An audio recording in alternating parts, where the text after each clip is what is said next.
இன்றைக்கி என்ன வீடியோ பார்க்க போகிறீங்கன்னா, என் பையனுடைய பர்த்டே வீடியோ தான் பார்க்க போகிறீங்க.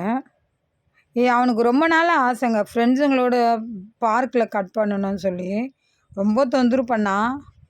சரி, அதனால் பக்கத்துலேயே பார்க்கு தான். எங்கள் வீட்டிலேருந்து பார்த்தாலே பார்க்கு தெரியும். சரி, அதனால் கூட்டின்னு போயிட்டு அங்கேயே கேக் கட் பண்ணான். இதெல்லாம் நான் சொன்னேன், இந்த வருஷம் ஃப்ரெண்ட்ஸுங்களெல்லாம் வேண்டாம்ப்பா, ஏன்னா எனக்கு அடிபட்டுருக்கிறதுனால எதுவுமே பண்ண முடியாதுன்னு சொல்கிறதுனால வேண்டான்னு சொன்னேன்.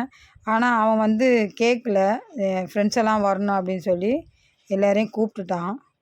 சரி, நான் ஒன்றும் சமைக்க முடியல, எதுவுமே ரெடி பண்ணல. அதனால் கடையில் மிக்சரு, கேக்கு, சமோசா அப்படி கொடுத்து பசங்களுக்கு வாங்கி கொடுத்தேன்.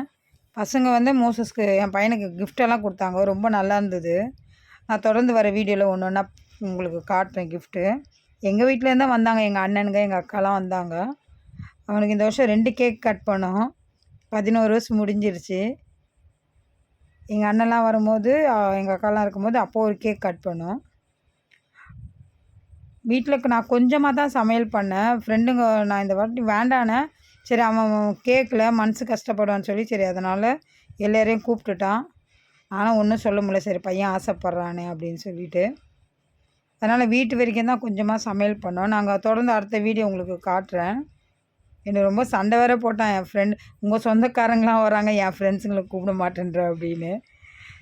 சரி, ஓகே கூப்பிட்டுக்கோ அப்படின்னு சொல்லியாச்சு. கூப்பிட்டுட்டு அவன் ரொம்ப ஹாப்பி ஆகிட்டான். வந்தோடனே ஹாப்பிம்மா அப்படின்னா. நம்மளுக்கு பசங்களுடைய ஹாப்பி தானேங்க ரொம்ப முக்கியம். இது ஒரு பேரண்ட்ஸுடைய அம்மா. ஏன்னா அது குட்டி பொண்ணு இருந்ததுனால அவங்க கூட வந்தாங்க.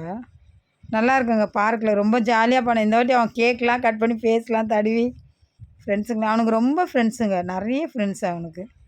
சீக்கிரம் ஃப்ரெண்ட்ஸு புதுசாக போனால் அந்த இடத்துல கூட ஃப்ரெண்ட்ஸு சீக்கிரம் பிடிச்சிருவான். அந்த மாதிரி கேரக்டர் என் பையன். அப்புறம் அவனுக்கு எல்லாமே கிஃப்ட்டு கொடுத்தாங்க. எல்லாமே ரொம்ப அவனுக்கு பிடிச்ச கிஃப்டாக இருந்தது. ரொம்ப ஹாப்பி ஆகிட்டான் அவன். பேனா, பாக்ஸு, அப்புறம் வசன போர்டு. ஒரு பேரண்ட்ஸ் வந்து வசன போர்டு கொடுத்தாங்க. சூப்பராக இருந்தது. அன்றைக்கி ரொம்ப ஜாலி பண்ணாங்க அவன். ஹாஃப் டே தான் ஸ்கூலு. மத்தியானம் போயிட்டு வந்துட்டான். வந்துட்டு ட்ரெஸ் பண்ணிவிட்டு 2 ட்ரெஸ் எடுத்தேன். அதில் இது ஒன்று. தொடர்ந்து அவனுடைய பர்த்டே வீடியோ வரும் பாருங்கள். இவங்க தான் வசன போர்டு கொடுத்தாங்க. பேனா. பார்க்கும் நல்ல வெளிச்சமாக இருந்தது. இன்றைக்கி இதுதான் பர்த்டே வீடியோ. தொடர்ந்து வீடியோ வரும் பாருங்கள்.